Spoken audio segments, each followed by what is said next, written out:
Took me forever. Is this thing on? Should I use this? Maybe this is better. So thanks, Britta. My name is Kubby Kubbernus. My friends call me Kubby. I'm buzzing here. Is that okay? Is it all right? Yeah. All right. So I'm an entrepreneur. I'm a marketer. I have a digital agency based here in Copenhagen. We do social media marketing for both large brands and small brands, startups. So I really encourage you guys to put your name in for the free 8 hours because it's super valuable because we charge about 1,000 krone an hour, so you get like 8,000 of free work for your startup. And I'm a mentor with the Venture Cup, and I also work for a VC called Sire Capital, which is owned and operated by Lars Sire, who's the old Saxo Bank founder. So I work a lot with his startups and what they're doing there. So I'm pretty much into the startup ecosystem. I started my career a long time ago actually working for a VC doing turnarounds. Does anyone know what a turnaround is? Basically where a company is failing miserably, and then you go in and you try to fix it and then sell it.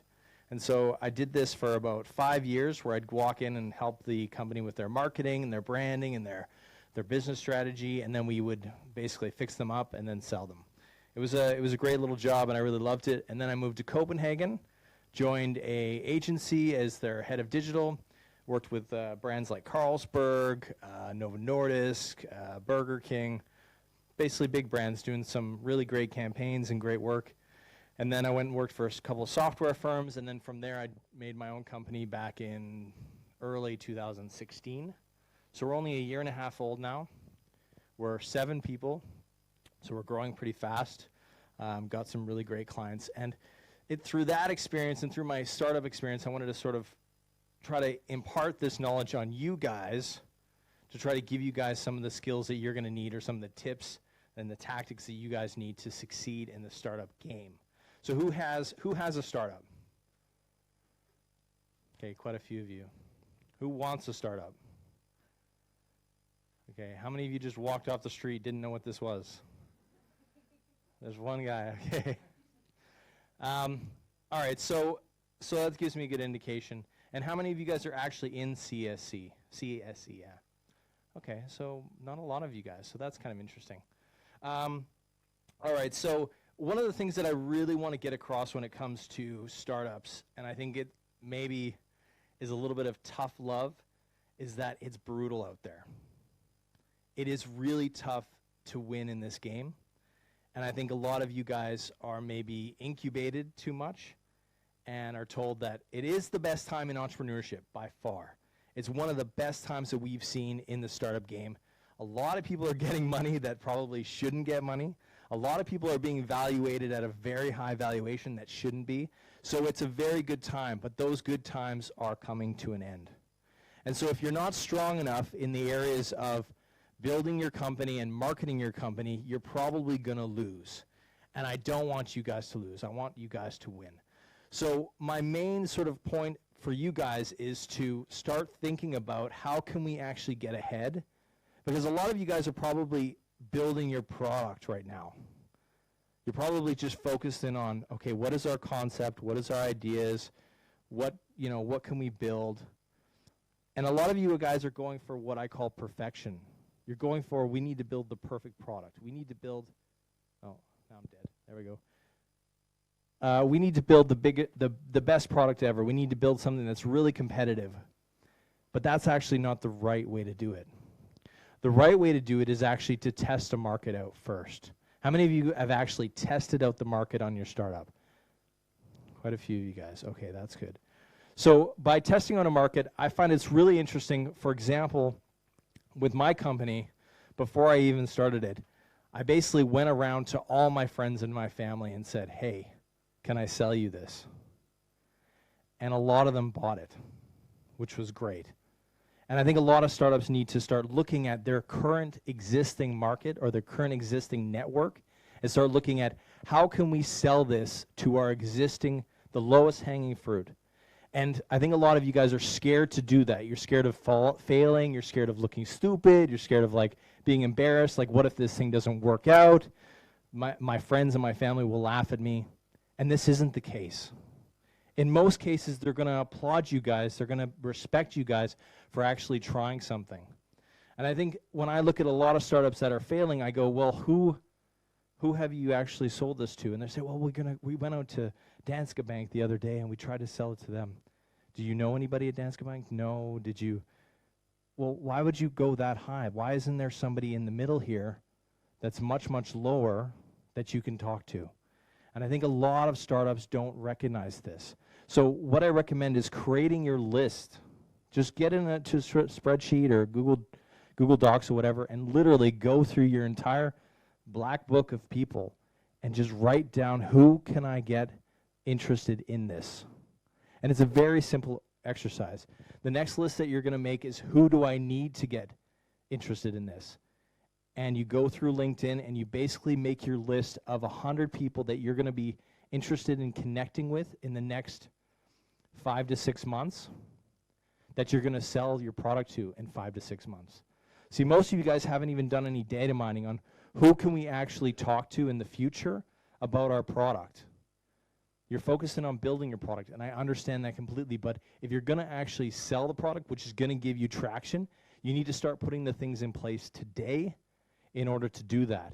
And that takes making the network connections that's going to allow you to do that. So start looking at your list today and say, I need to be, if for example, you're selling, I don't know, like a social media app or something.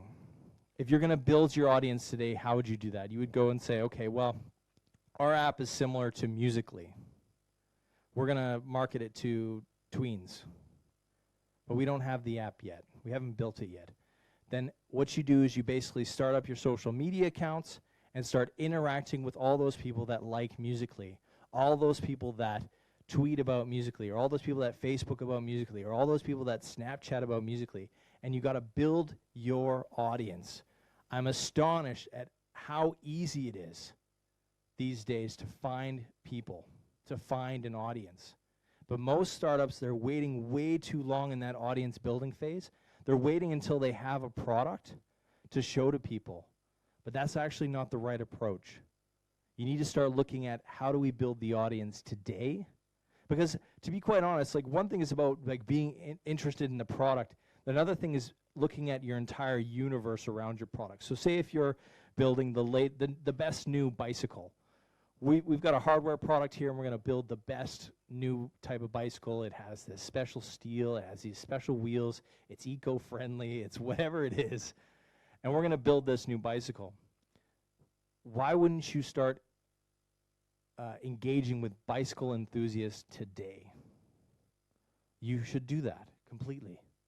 You should launch a website, have the photos of the prototype. You should ask people to join your beta list. How many people have actually put their startup on beta list?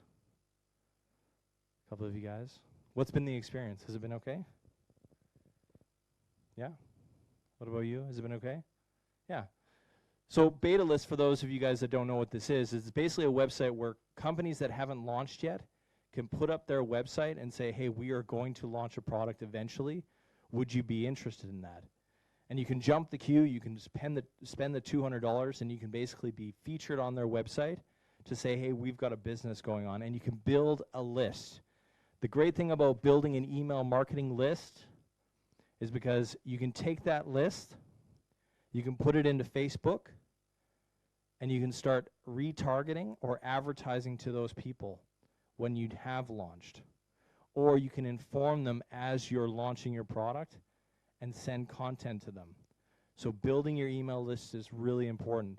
The other thing you can do is in Facebook advertising and in LinkedIn advertising and basically every single social media platform is you can say, build me a lookalike audience. So we have this email list of 1,000 people that sign up for our beta, or 100 people. We say to Facebook, hey, give me an audience that looks exactly like this audience. And then Facebook will say, okay, these guys are bike enthusiasts or whatever, and then you can start advertising to people like that. Does everyone understand that tactic? How many startups here have actually started a Facebook page for their startup? Quite a few of you guys. All right, that's good. I like to see that. And then websites, you guys all have websites, email marketing lists, somewhat? Okay. So these are very important tactics, right? You have to start building your list and start building your audience. And one of the crucial aspects that I think a lot of people miss is that you don't have to have all content about your startup, about your product. You need to tap into things that are around your product. So like if you were a bike enthusiast, of course you could post something like, hey, top 100 trails for bikers in around Copenhagen, if you're targeting Copenhagen bikers. Or creating content around how to fix a flat tire, or how to pick the right seat, or whatever it is. I mean, you might have a new clean energy product. It doesn't always have to be content around that product. It can be stuff around the industry of that product. So, and I think that a lot of brands, a lot of startups fail to recognize this. They fail to see, okay, how do we actually start talking to people? How do we start engaging with people? And you're missing the fact that those people are interested in a lot of different things around your product. It's not necessarily your product. It's about the culture around your product. It's about the things that you build on the outside of your product that actually matters. So start thinking about, like, not just pushing messages of, hey, our product is so great, hey, this does this, it's going to do this, it's going to be this. In our app, you're going to be able to do this. Start thinking about what are the other things around our product that we can start pulling in to our feed and start being top of mind with the audience that we're building.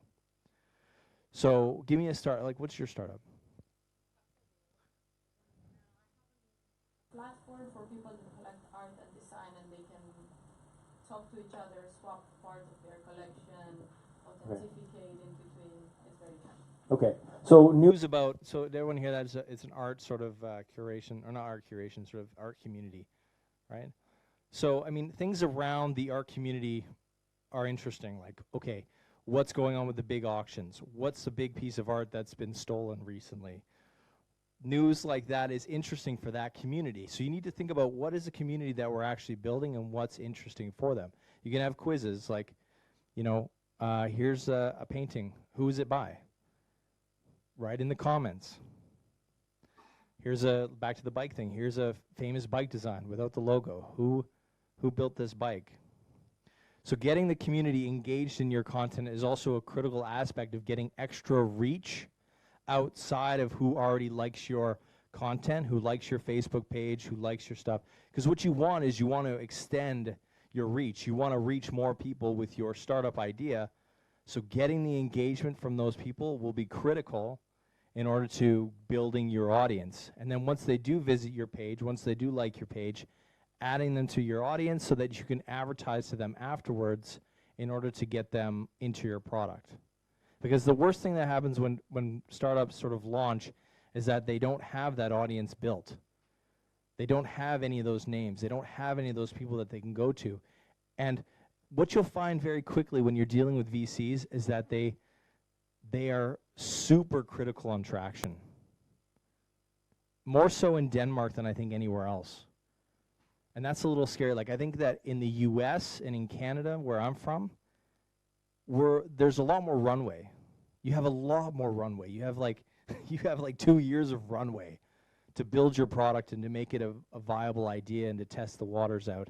Here, Denmark is a little bit more shaky on those things. They want to see that you actually have a product that can be sold very quickly. So what you're going to have to do is if you're going to get funded by VCs, I've seen that, you know, companies that just get, you know, shut down, bankrupt within half a year to a year because the VC hasn't seen the traction that they wanted to see. And the startup has spent all their time building the product, which looks great. The product is massively great. It's an amazing piece of tech, but they have no buyers. They have nobody on the site. They have no traffic.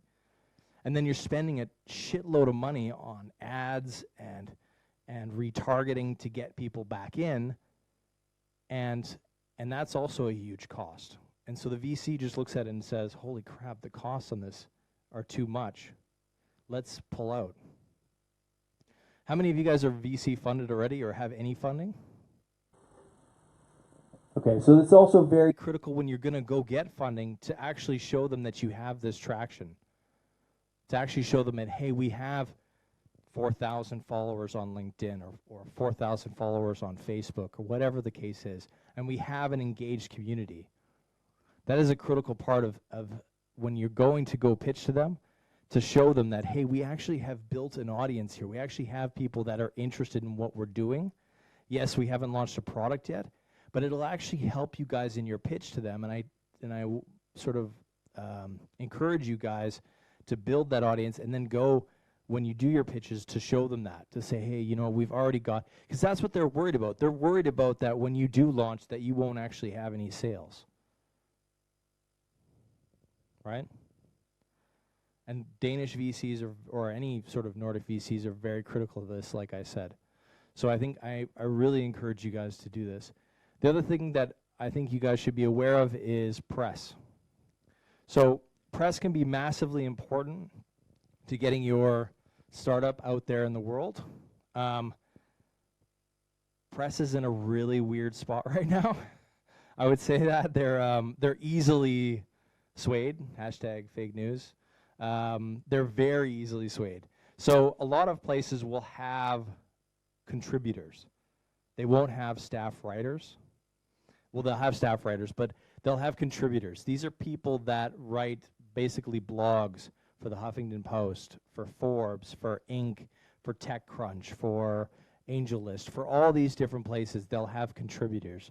And what you need to do is, if you want to get your startup featured, you're going to want to connect with these people early, whether that's on LinkedIn or on Facebook or Twitter or wherever it is. You want to connect with them, engage with them, and show interest in what they're doing as an individual, not necessarily as your startup through your startups page, but as an individual, as the CEO or the founder of the company.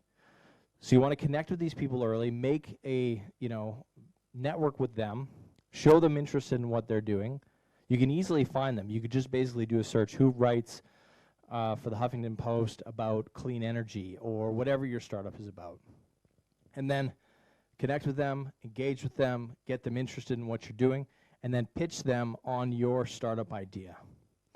And you're going to want to do it in an interesting way that says to them, oh, this is maybe controversial, or this is maybe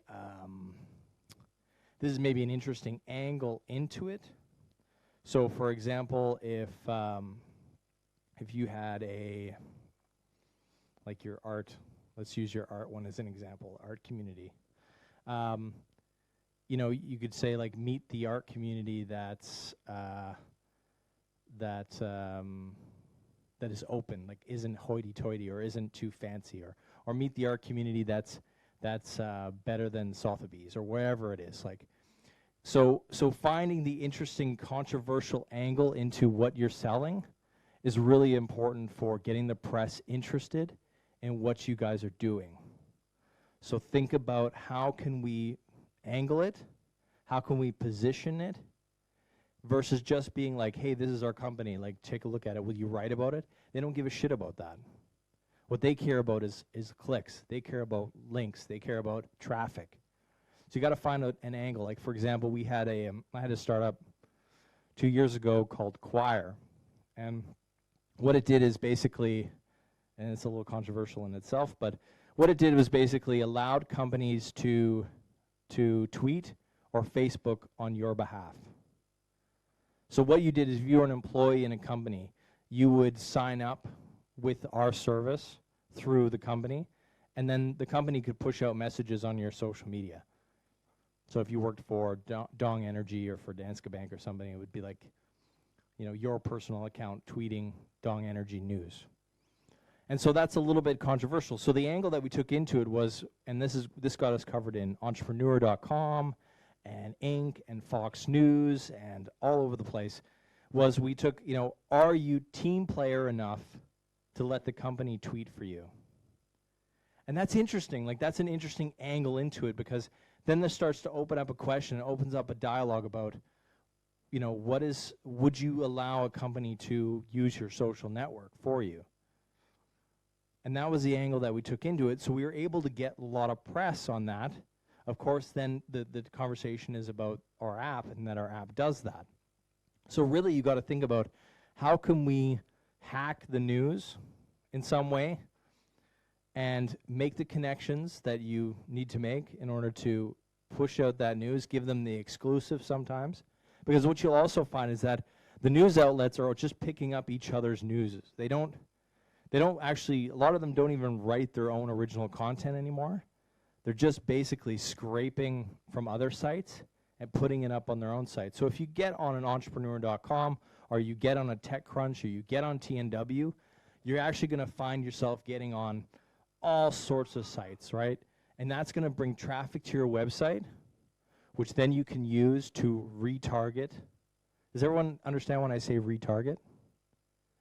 Yeah? So retargeting, just for you guys who don't know, is basically you put a pixel on your website. Facebook has it, LinkedIn has it, Twitter has it, Google Analytics has it. Basically, it tracks who comes to your site. And then you can track certain things like, hey, show me, I only want to make a list of people that have seen at least 2 pages on my website, or haven't actually signed up for our beta. I want to make a list of, and you have to have, just a little, tip is that you have to have more than 100. So if you have less than 100 visitors, it's not going to work. But if you have more than 100 visitors, it'll actually work for you, which is just a little tip. If you're wondering why isn't our retargeting working, what the hell's going on, it's because you need more traffic. So retargeting basically allows you to put this pixel on your website, and then you can sort of stalk people around the globe, around the websites. I'm amazed that even the biggest companies in the world are fucking this up completely, because the truth is the opportunity is in the middle. There's there's a lot of people that focus on the initial traffic, the initial bringing people in, the initial reach, which is good, you need that. But then there's all these people in the middle that have seen your startup, have seen your brand, have seen your product, have been on your YouTube channel, have been on your Facebook page, but they're not converting. They're not signing up for your product. These are this middle group, the people that have already shown some interest in you, is the biggest opportunity in digital marketing there is, because nobody's going back to them and saying, hey, yeah, you should buy our product. You should be interested in what we're doing. Nobody's going back out to them with retargeting, like display ads, or even on Facebook. Facebook's so great for if you have had people come to your site, then retarget them on Facebook with some nice ads and bring them back into your funnel, as we call it. But everyone's focused on the top and the bottom. Those who haven't yet converted, and those that have converted. They're focused on that because they're focused on okay, those that converted, why did they convert? And they're focused very much on, okay, who are these people that have signed up for our product? Why have they signed up? But they're not focused on the middle, and they're just leaving that alone. And I think that's the biggest mistake in digital marketing today, because we have so much opportunity with retargeting in Facebook or in LinkedIn or within Google. How many of you guys run Google ads to get? Google ads are super cheap if you find the right keywords and you target it. You're running Are you running Google AdWords? Yeah? Okay. Also, YouTube ads are fantastic. If you have a YouTube channel for your startup, you can actually retarget people who have seen your videos, which is a fantastic idea. So if you have actually, hey, we're going to show, do a product demo video, an explainer video, and then we're going to get all those people that have seen our videos. Well, they're not necessarily converting yet, right? They haven't come to our site. Retargeting them to get them to your site to sign up for your beta or to sign up for your product is like a massive opportunity, and it's so cheap. We're talking about, cents, like so little money to get them back to your site and hopefully sign up. So I think that's a really critical part that a lot of people are missing, and I really recommend you guys do that. Am I boring the shit out of you guys? You guys look like you're tired as fuck. I'm like, am I saying the right things or what? Okay. Sorry. So let's talk about content a little bit, because I think that's one of the things that I think a lot of startups are scared to do. And I get it, you guys don't have a product yet, or you do and it's just launched, but you're maybe a little embarrassed about it, you should be embarrassed about your product. If your product sucks today, that's probably a good sign. Because you're only going to get it better and better and better, right? You have some place to go. If your product is really great and you have no signups, then there's something else wrong. But right now you should be, and a lot of people have said this, I'm not the first, but you should be embarrassed about your first product. If you're not, if you're going for perfection, like I said before, you're going to lose. You have to get out early, and you have to start doing stuff early. How many people are actually doing content on a regular basis about their startup or about their product? A couple of people. This is where the big opportunity is. You should not be scared about talking about what you're doing. And the power that you guys have with this thing is so incredible, yet nobody's using it. Tweeting, Facebooking, creating content, doing live video. We're doing a live video of this now. Hey, live video, we're going to show you guys what we're building over here. Or here's Ivan, our head programmer. We rescued him from Czechoslovakia.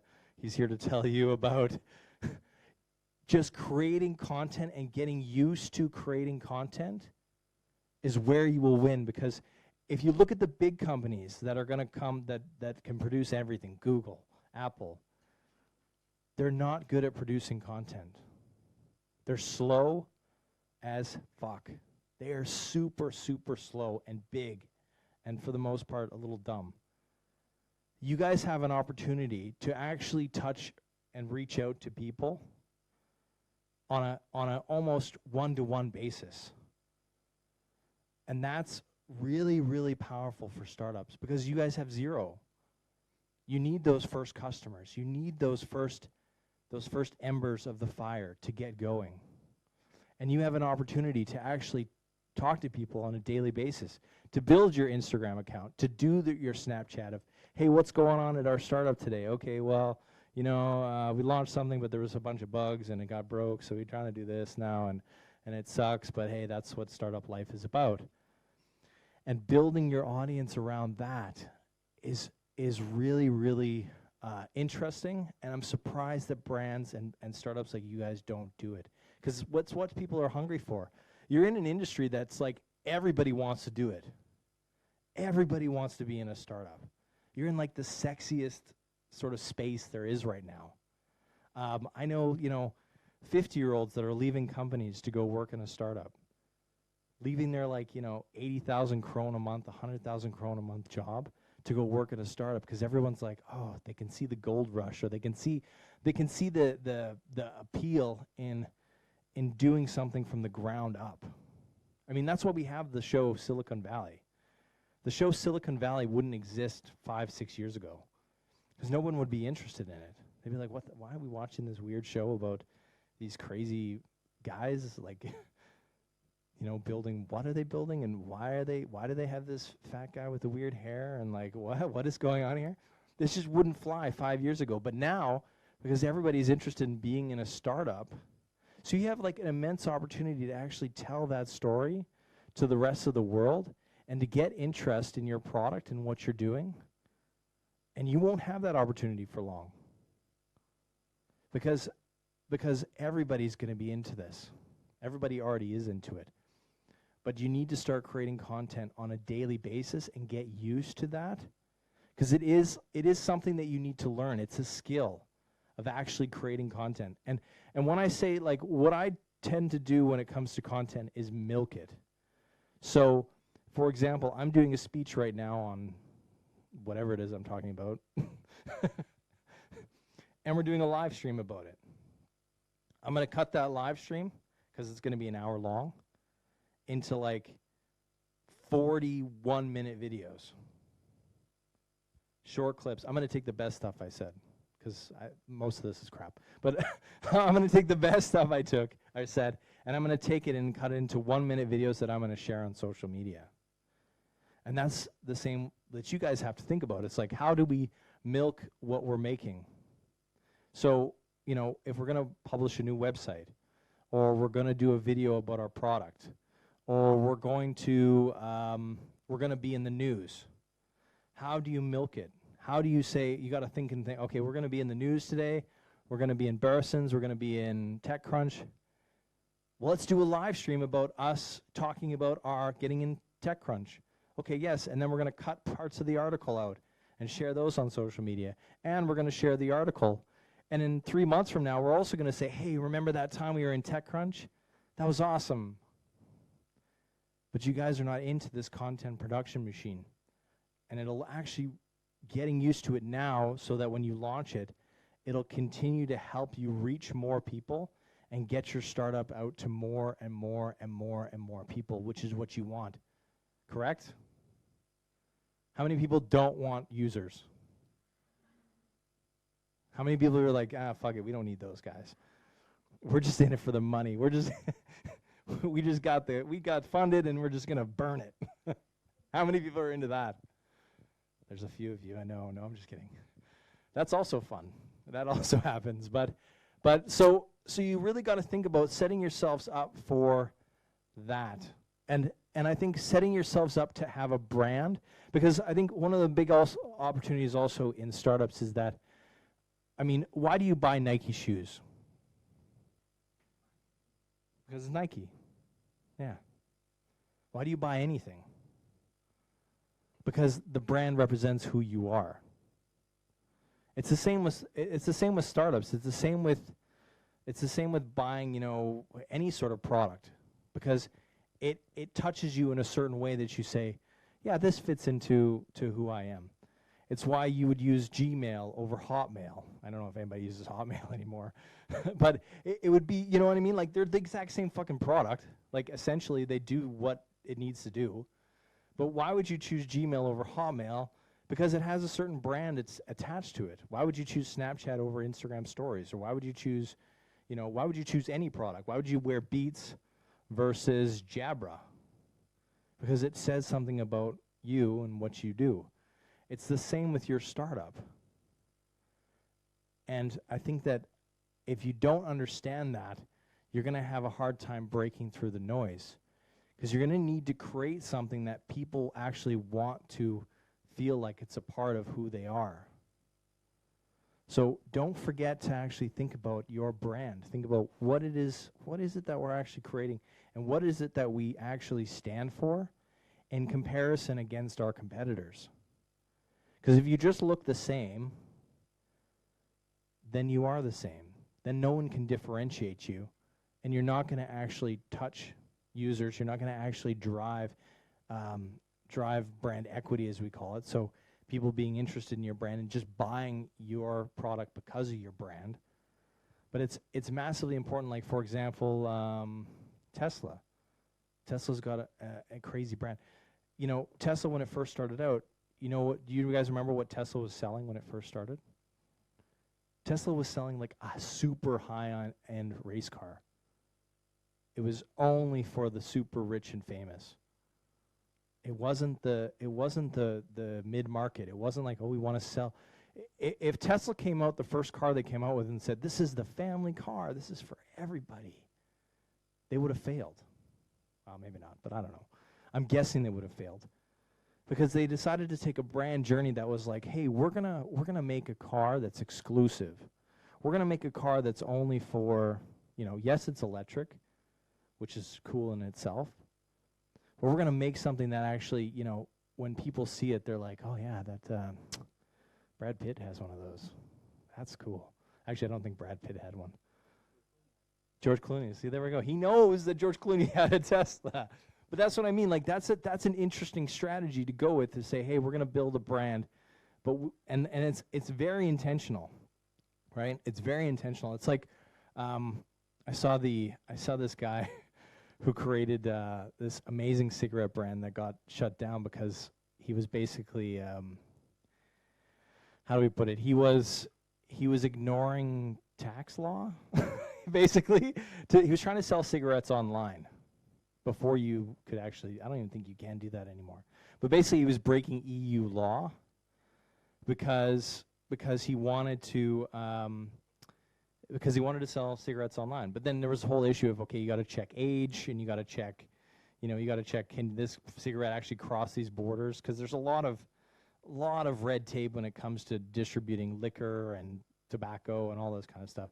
And he was trying to do this, and he was getting a lot of pushback. But what he did is he decided, okay, I'm going to create the world's most expensive cigarette.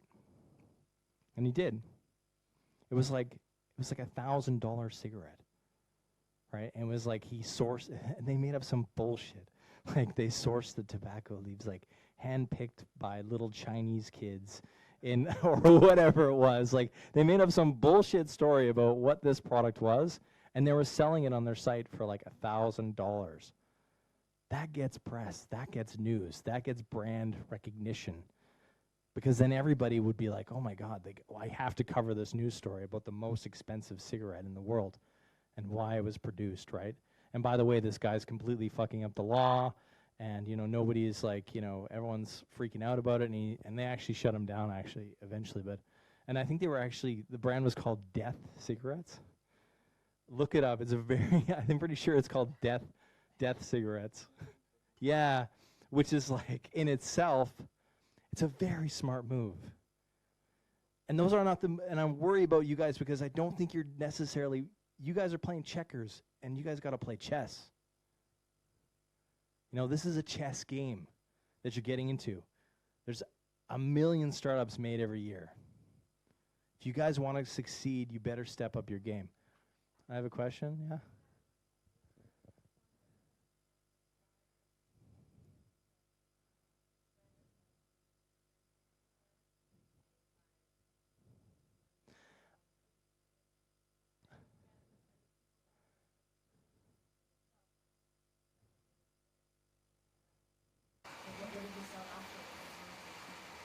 Well, it's just basically getting some brand recognition. So you're living in a what's that? Yeah. But I mean, they were already a off-color brand. They were already sort of doing things that were a little rebellious, and that's how they built their brand. It'd be different if you're Danske Bank. You can't sell like some weird product that is like, hide your money in Japan or something like that, or you know what I mean, like, or off the coast of Panama. You can't sell a product like that because it's not fitting to your brand, right? So I'm not saying that you should just go for outrageous crap unless it fits to what you're doing. But at some point, you actually have to realize that it is a super noisy world that we're living in. And if you can't break through, if you can't be different or better than your competitors in an interesting way, then you will lose. So you have to find out, how do we break through this noise? How do we actually do something that is credible, that is worth reaching, which is worth like looking at and saying, hey, look at us. Sorry, go ahead.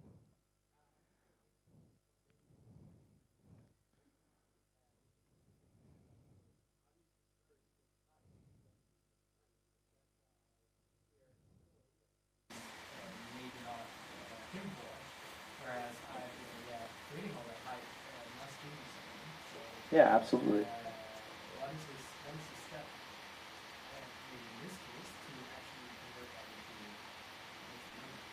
Yeah, so I mean, this is always the balance. And that's, like I said, it's the middle that is the biggest opportunity. So once you actually have the hype, once you actually have the people visiting your site and knowing your brand and looking at what you're doing, it's important to try to convert them. Because not everybody's going to convert. Not everybody's going to buy your cigarettes. Like, most people will come, many people will see that. Let's just use this as a case example. Most people will see that news thing about the most expensive cigarette and just be interested in that and leave it at that. Maybe they're not even smokers, right? So you couldn't convert them anyway, but they've seen it, right? And then the people that might come to your site. They might not even buy anything. But a lot of people are just leaving this data alone. Even the biggest companies. I'm always surprised when we're doing digital marketing for some large companies that like they have a ton of opportunity in reaching out to those people that are already interested in their brand, that have come to their site, have seen their pages. They don't do anything with it. They don't do anything with the people that have liked their Facebook page. They don't do anything with the people that have seen their YouTube videos. They just sort of like leave it alone and be like, we'll get them sometime. They'll convert sometime. But the truth is you gotta be really top of mind in order to get those sales.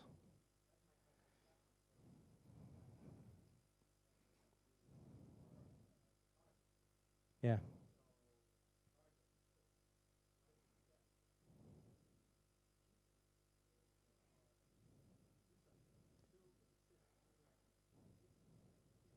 Right. So if you're in beta or you haven't launched a product yet, a good way to do this is through storytelling, basically. So like we're working with a brand. You can probably check out the video that we did for them. It's called Data Board.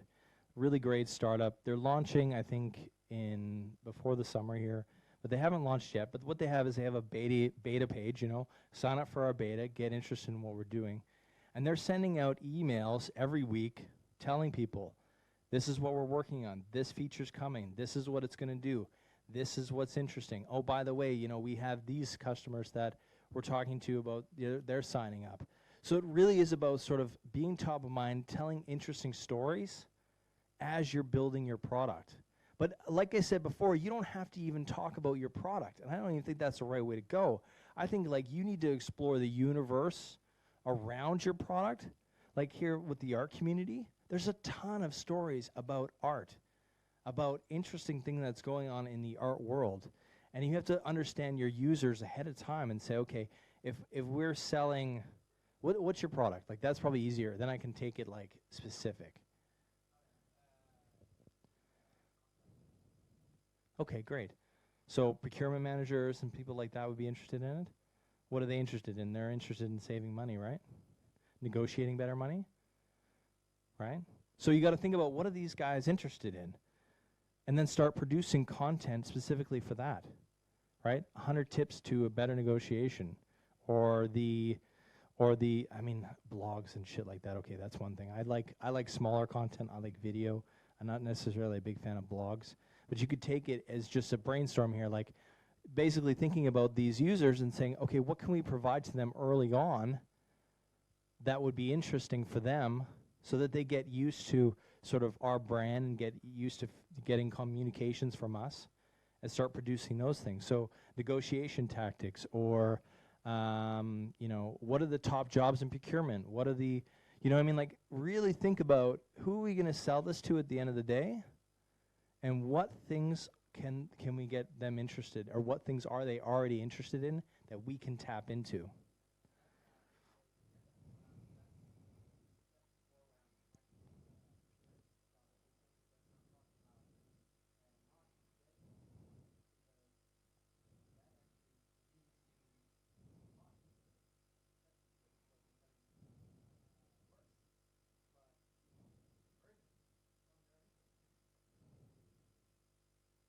Yeah, so you've already got them interested. You've got them interested. They're in your email marketing. Yeah, and they're just not converting.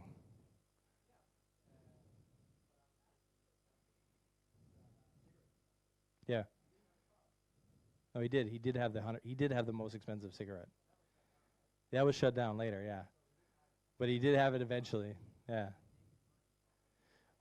Well, he was already making money off of the thing, but he was making money off of it because his brand got out there, and then other cigarette, enthusiasts, if you could call them that.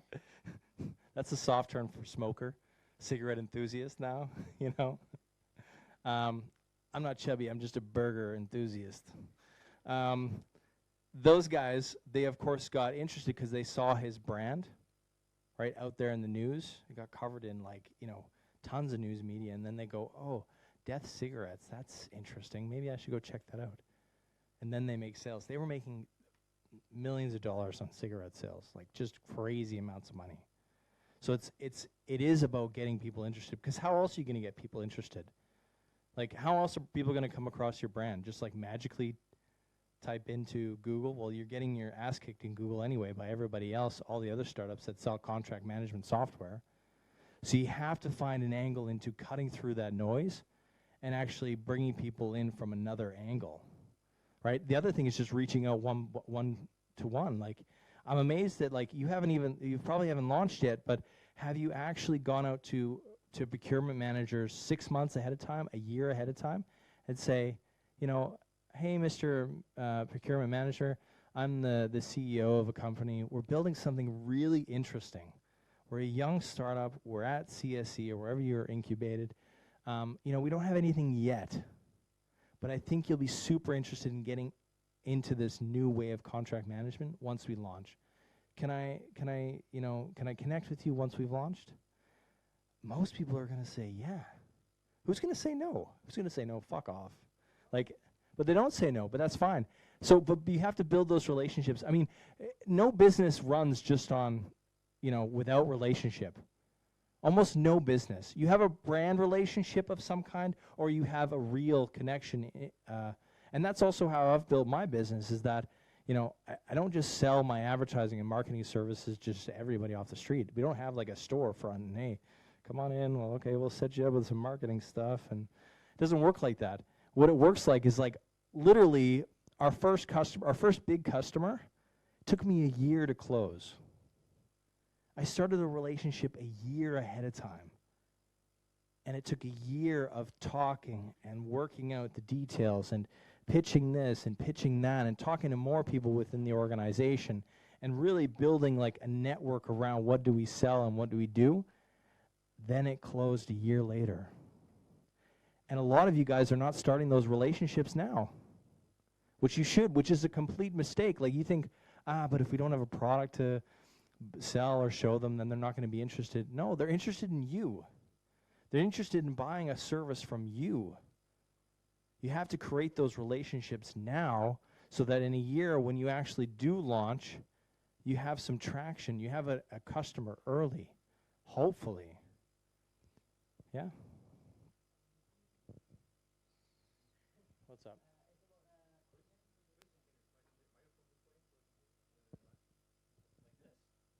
Walk over to him. I was thinking about content creation. Like if you talk about US or Canada, it's a big market and everybody speaks English. But if you talk about European market, it's like every country has a different language. So what's your strategy in your business? How did you do that?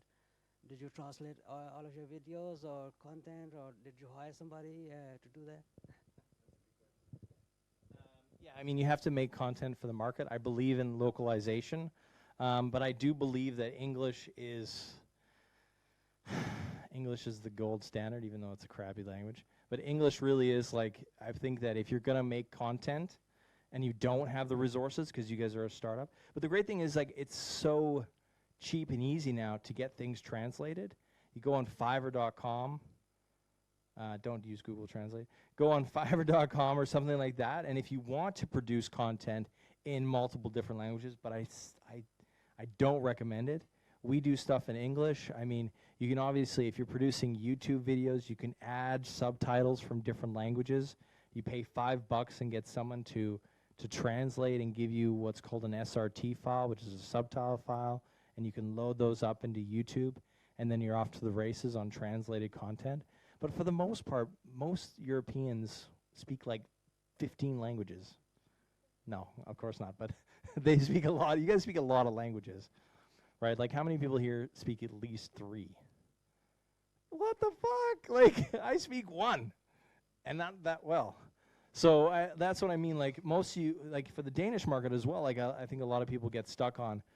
And that's the thing what I mean about perfection. I don't know if you caught that at the start, but a lot of people are like, you just have to get going with it. Like you focus too much on, oh, it's got to be perfect. We need to have this content machine. The blogs are coming out every week, and they're translated into Spanish, French, German, and English. Fuck all that shit. Just get started writing the content. Just get started getting into it. Then you can start to see, because you don't actually know what's going to work until you actually do it. Please show me an example where somebody made a product and they knew it was going to work ahead of time. Or made anything and knew it was going to work. No, he didn't know it was going to work. No, nobody knows it's going to work. Nobody knows it's going to work. You can't tell me that the guys that built Google said, hey, this is a great idea. There's 30 other search engines. Let's do one too. No, they just said, we have a different way of approaching it. Let's just do it and see if it works. The same with Facebook. I mean, the good example from Facebook here is that what got them traction is that they knew what market they were getting into, college kids, and they had a list.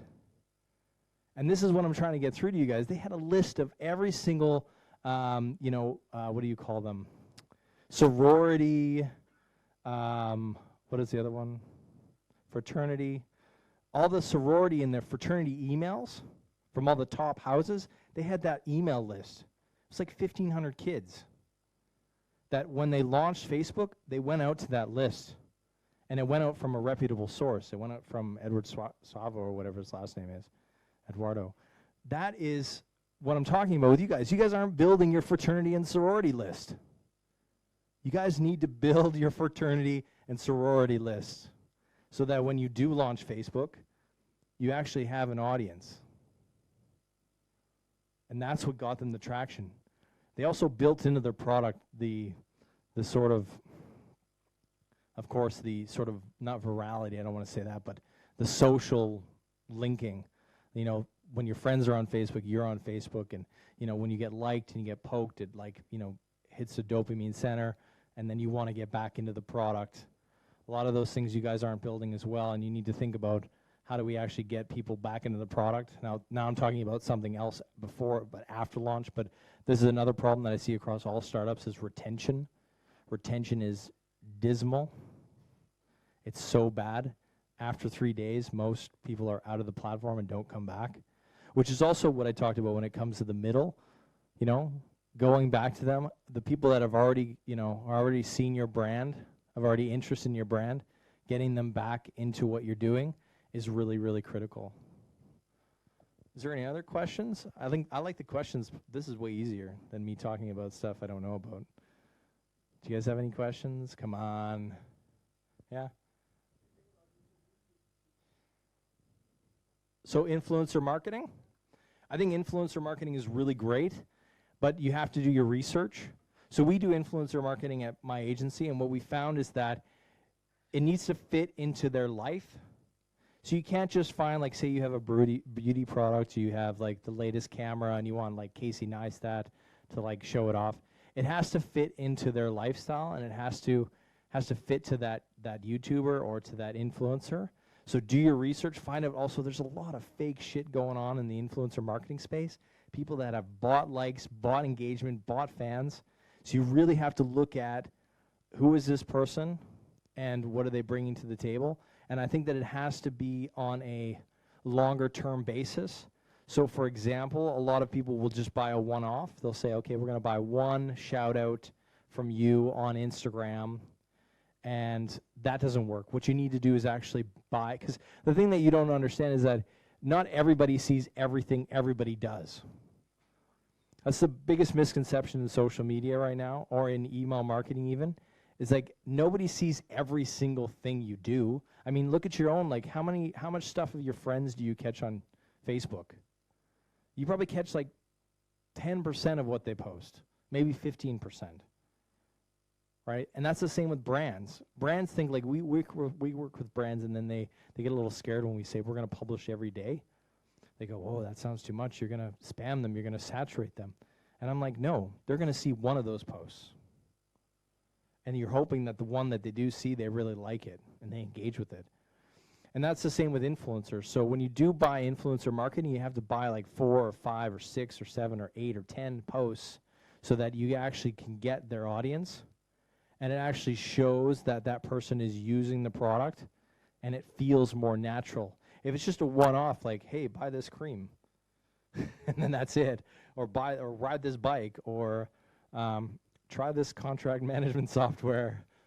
There's not a lot of influencer marketer procurement officers. I'm very sorry, so that strategy is not going to work for you. But yeah, that'd be interesting. Try this procurement software. That's great. But yeah, so you have to like do it over a longer period of time, is my opinion. Yeah.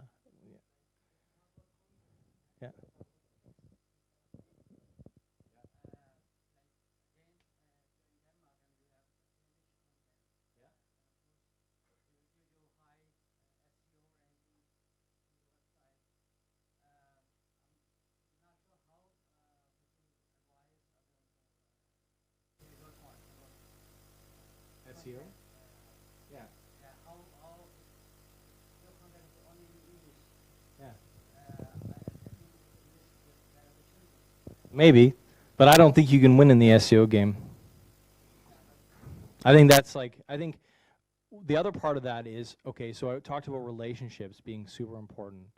When it comes to getting your content out in the world and getting the backlinks that are required for search engine optimization, does everyone understand what I'm talking about? Search engine optimization. Search engine optimization is largely based on backlinks. How many reputable sites are linking back to your content? That takes relationships. That takes relationships with other blogs, with other content places, with other people, with social media. So you're focused on the English part of it, but what you should be focusing on, that's not the question. The question is, can we build the relationships that we need to build in order to get the backlinks? Then you can focus in on sort of, because if it doesn't, I mean, obviously if you're going for a Danish market only, what's your product?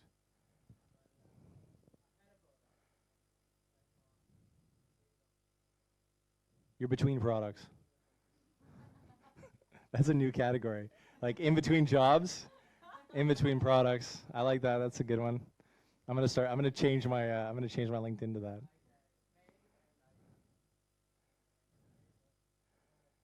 Yeah.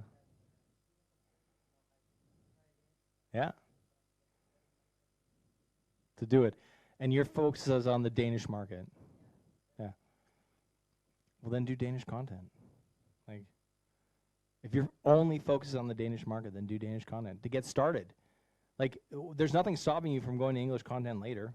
There's nothing stopping you from doing Russian content later if you decide, like, Russia's our new market, right? There's nothing, I mean, you really have to just understand your users and just to say, okay, we're going to focus. And I think that's a really good point about getting focused on things is because I see a lot of startups also that want to go international too fast and they fuck it up because they don't understand. They haven't even got traction in Denmark. Like, it would be like, you know, my company here is a digital marketing agency. It'd be like me trying to get sales in Japan right now. Like, it's just not going to happen. I'm not going to start doing my videos in Japanese because A, I don't speak it, and B, it's not the market that I'm targeting. So it's really about like sort of understanding who you're going for. But on the other side of it, like Denmark corporate is almost like all English. Like there is so much English going on. If you're targeting international companies or large Danish companies with your stuff, English is going to be just fine, right? And typically they're searching for that anyway. They're not searching for like contract management software. They're probably searching for that in Danish, or at least some way around that. But for the most part, I think search is like, I think that is a waste of time. Honestly, you will get way more traction for your product by talking to people one-to-one, getting on the phone, getting on the email. Spending your time trying to game Google is a waste of fucking time, in my opinion, because you won't win. You just won't win. It takes too much.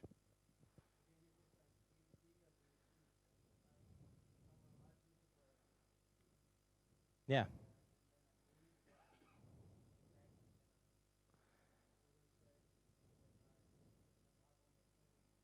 Yeah. But there's also like word of mouth. There's also like most people are buying a lot of products also based on that. You can also you're way cheaper to buy traffic through Facebook ads or Google ads than trying to build some SEO strategy of getting organic traffic. It's going to take you too long. You can have a long-term strategy on that. Like you can think about, okay, long-term we want to rank really well for this keyword, but we're not going to be able to do that without significant backlinks. And then we can also start looking at more like long-tail searches, like if your product is a collapsible bike helmet, you know, like, have you seen these things? They're really rad. I saw one the other day. It collapses into like a little. Anyway, if your product is like collapsible bike helmet, then that's a long tail keyword. Or collapsible bike helmet in Copenhagen. that you're going to have very little searches, but you're going to be able to dominate. So go for the lowest hanging fruit. Go for the things that you can actually win. You're not going to win bike helmet. You're going to get crushed. Right? So don't go for that. Go for the long tail and go for stuff that you can actually do well. I see so many brands and so many startups that want to go into the organic SEO game and try to win in that market, and they're just getting their asses beat. Like, we've had e-commerce. I have so many friends and family members that want to do e-commerce sites. They're like, yeah, man, we're going to make T-shirts. It's going to be fucking rad. I'm like, you're going to get your ass kicked. Because you're up against, like, brands that are willing to spend massive amounts of dollars to advertise, have their own SEO guys in-house. You're just a guy that likes T-shirts. Like, literally, you have no digital marketing experience. Have you done SEO? Have you done Facebook ads? No. I'm not discouraging entrepreneurs. I love entrepreneurs, but you got to understand, like, where you can win. So I say to them, well, yeah, great, start that T-shirt company. But then go out, make something unique, and go out to individuals and say, hey, our T-shirts only for people that love cupcakes, right? And then build T-shirts for people who love cupcakes, and then go and find people who love cupcakes at cupcake fairs and sell your T-shirt one-to-one. You'll do much better, much faster. And then you can widen it out when people start talking about, hey, man, look at this awesome cupcake T-shirt I got from whoever. You'll get way more sales out of that than you will out of trying to game Google. There was a question back the red. Ah, sure.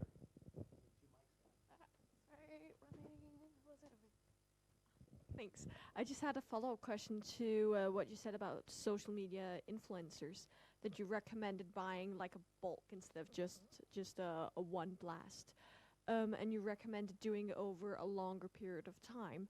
What would you recommend? What is longer for you in that sense? Is it a few months, a few weeks?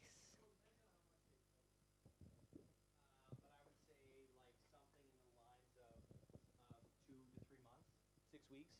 6 to 8 weeks is probably pretty good. That's enough brand exposure, and that's enough like them feeling like it's a part of that person's day. So I would say that, and I think like also mini influencers, like people who have like 10,000 followers, you'll actually be a little bit more trusted, and a lot of those guys will do it for free. You literally just send them the fucking product, and they'll do it for free. Like I got sent, there's not a shout out to Droner. Droner.dk sent me this amazing gimbal for videoing with a mobile phone. A gimbal is like it smoothens out your shots and stuff.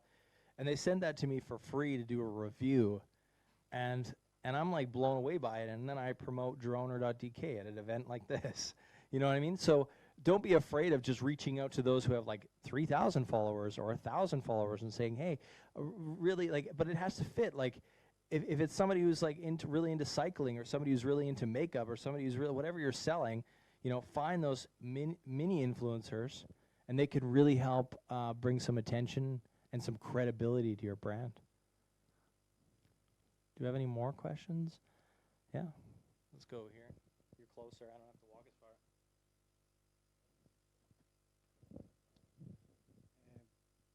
If you are business to business, what will your target in the media? Will you have a target? Will your media be useful to you if you are business to business? I mean, there's so many news media now that cover specifically like technology. If you're building a technology product for B2B, there's so many news media that cover this, like Entrepreneur, Forbes. I mean, Forbes, TNW, Inc., Barrisons. I mean, all these places. So B2B is massively. I mean, there's also specific ones for like chieffinancialofficer.com or chiefmarketingofficer.com, or there's a ton of online blogs as well that are dedicated to business, because business is so massive. Like I said before, I mean, everybody wants to be in a startup, right? We had other questions? I'll do this. This is good. I like walking.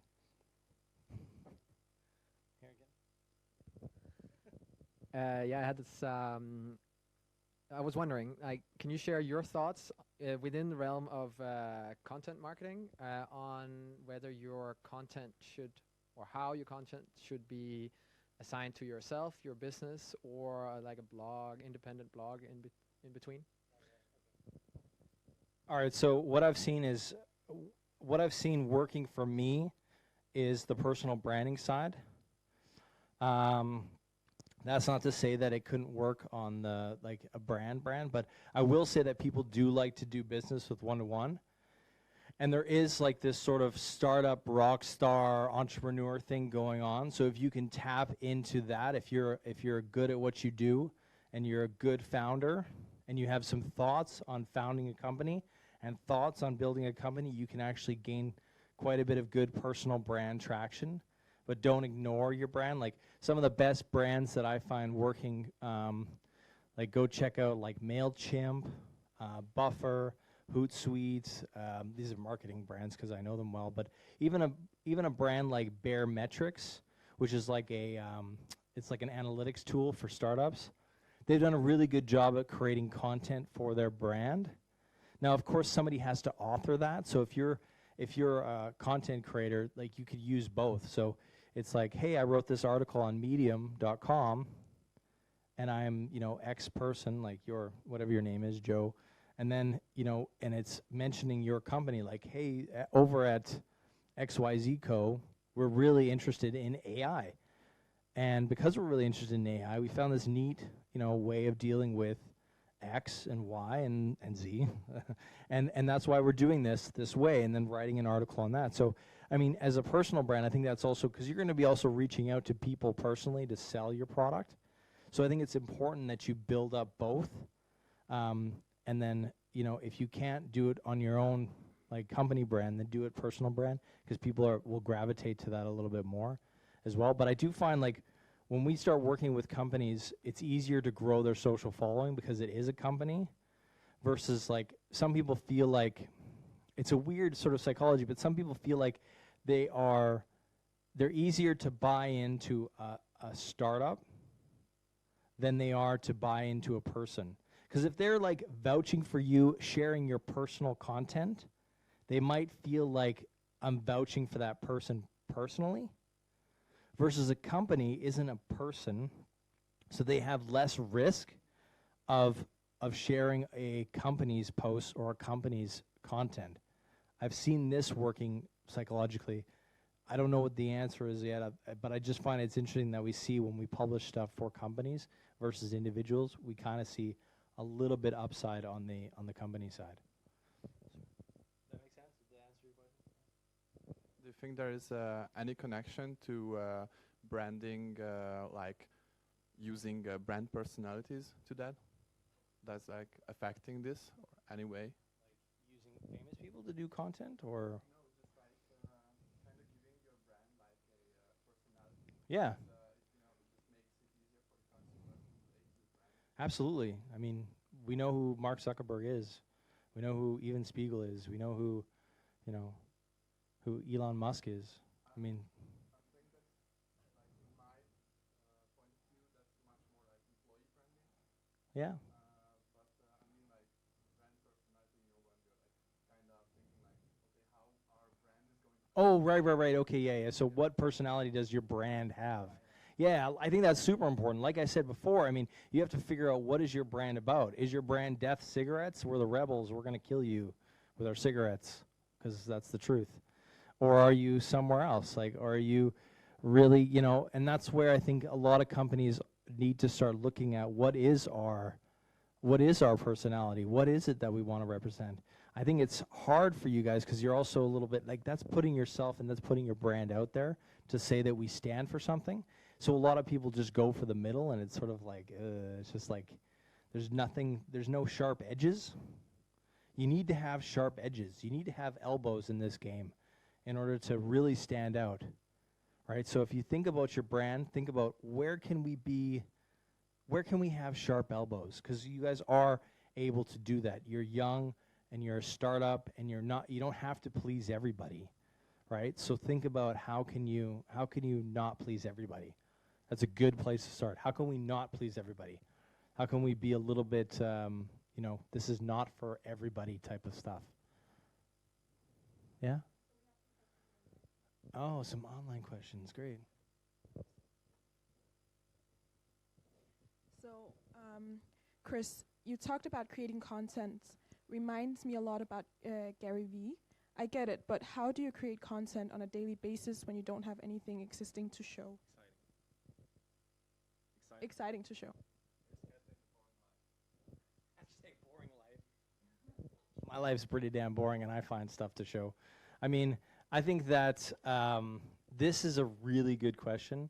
A lot of people will talk about documenting versus creating. I think it's actually in the middle. So, I mean, I think just documenting what you're doing is probably not enough. You have to add some layer of creativity to it. You have to, I mean, that's why we watch movies more than we watch documentaries, or that's why we watch, you know, even reality TV is not reality TV. You guys know that, right? Like Paradise Hotel is fake. Does everybody know that? Okay, that's a good starting point. So, I mean, most of that stuff is scripted or produced or nudged in the right ways to sort of be interesting. And I think that's also the same for when you're creating content. And creating content on a daily basis, it can get really, really tough. But I think it's about finding what's interesting in the world and having an eye for that. So, for example, I was in a meeting room with, you know, Tech Barbecue? Tech Barbecue is a big startup festival. We're actually helping them on the social media side. They need some volunteers, guys, so I promise actually I'd give them a shout out. If you guys are looking to volunteer at one of the best tech events, get a free ticket to that event, go check out Tech Barbecue. They're looking for like 150 volunteers. I really recommend it. But we were sitting in a meeting and we were talking about this content thing, and they're like, how do we create content? I don't know. And I was like, you have to find the interesting shit. So we were in a meeting room, and there happened to be a ladder in this meeting room. And I was like, we have to do something with that. Like, this is the ladder to startup success, or whatever the hell we were talking about. But it was like this, it was weird that there was a ladder in a meeting room, right? So it's about finding those weird, because then we could create a piece of content and say like, or, you know, when you need a ladder for meetings, I mean, it's here. I mean, that's, right? Which is kind of funny. It's kind of a weird way of doing it. But, and that's what people gravitate to. People gravitate to putting that extra layer on reality a bit and lifting it up, right? That's why people do duck lips on their selfies, right? It's adding an extra layer of reality, because that's not how people fucking look. Like, people don't walk around like all the time. Some do, but most of them are in LA, I think. But that's what I mean by adding an extra layer of reality. I mean, all of that, all social media and all sort of media has a layer of production upon it. So you really have to think about, how can we add a layer of production? Do we have one more questions, or yeah? No? Is there any more questions? Way at the back. Okay, catch. No, I'm kidding.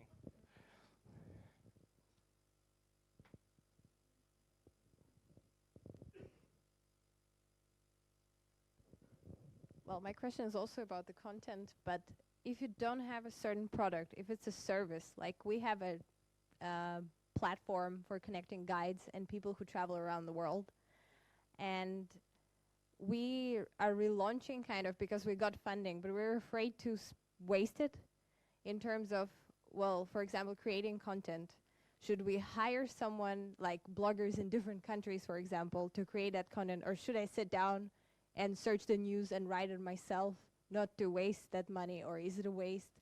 Are we just going to spread money all around and not get the result? Like, how to figure out what to do exactly? Because yes, we need an interesting content, but should it be attached to people who actually are in the moment doing something that is relevant? Or should we just, okay, sit down and search the internet and come up with a blog about, I don't know, hidden bars in Copenhagen or something? Yeah. So the question is basically like, should you hire somebody to do the content, outsource it? How should you do it? I think it's difficult for me to say. I mean, honestly, like, it has to, I don't know what your budget is or what sort of marketing budget you have, but I would say that I would say that there's so much available stuff out there that stealing to start is maybe a good start. Stealing to start is a good start. I should make some, there we go. It's an Instagram post right there, guys. That's what I mean about creating content. So, you know, and the good thing is that you can find out what already works. So I use a tool called BuzzSumo. And basically what I do is I can type in topics like travel or best bars in New York. And I can find content that already gets a lot of shares and backlinks. So instead of like guessing, do I think this is going to be a good topic or a good editorial or a good piece, I can actually go see what's already popular and do what's called the skyscraper method and just build on top, right? Just build a bigger building. So if it was top 10 bars to visit in Copenhagen, and that one's doing very well, I'm gonna do the top 50 bars or the top 10 bars or the top 12 bars you should not visit in Copenhagen, right? Because then I know that's already like a hot topic, that's already something that's doing well, and then building on that. But it really takes nothing to build, like you guys are talking about written content nowadays, which is good, but I think, and then from there, I think it's about, you know, getting the writer to do it. It's so cheap to find blog writers these days. If anybody's charging you more than like $20 to write a blog post, you should run for the hills, right? Because honestly, it's so cheap and easy to build content like that. And then you should milk the crap out of that content.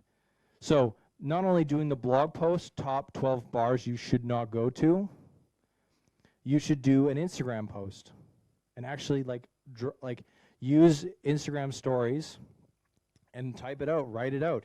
Use canva.com to do a nice like pretty picture, or to use Photoshop if you can use Photoshop, and do like, and then list them, top 12 bars you shouldn't go to, and do a nice picture, put it on your, and then, you know, see the full link in the bio, right? And then do a Facebook Live about it, or do a Facebook video where you pull out your phone and say, hey guys, we just released a new article about the top 12 bars that you should not visit in Copenhagen. We're going to go through them. Number 1, Ruby, or I don't know what the hell. Or number 2 and number 3, and then you go through and you make the video, and then you say, what are your suggestions? What do you think is the worst bar? Comment below. Now, you've basically made 3 really great pieces of content on one idea. And it literally took you no time to do it. It'll take you half an hour to do that. And you guys are just not doing it.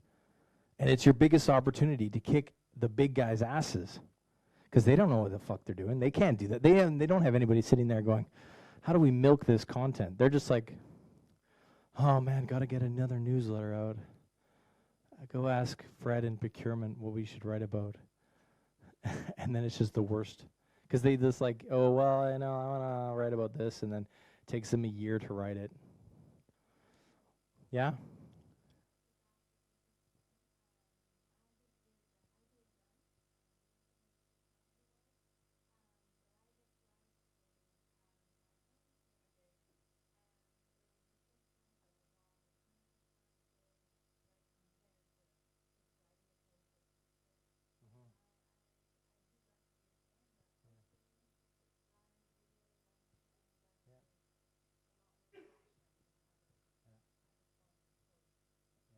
Absolutely. I mean, the live streaming thing is pretty impressive, because you also have to understand, like, you also have to understand the platforms that you're going into, and you'll learn this as you start producing content and start going through things.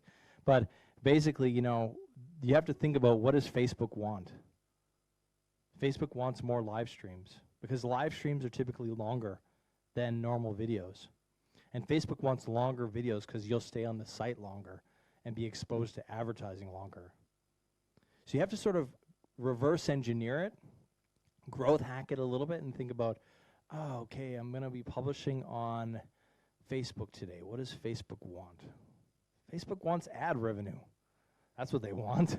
So give them ad revenue.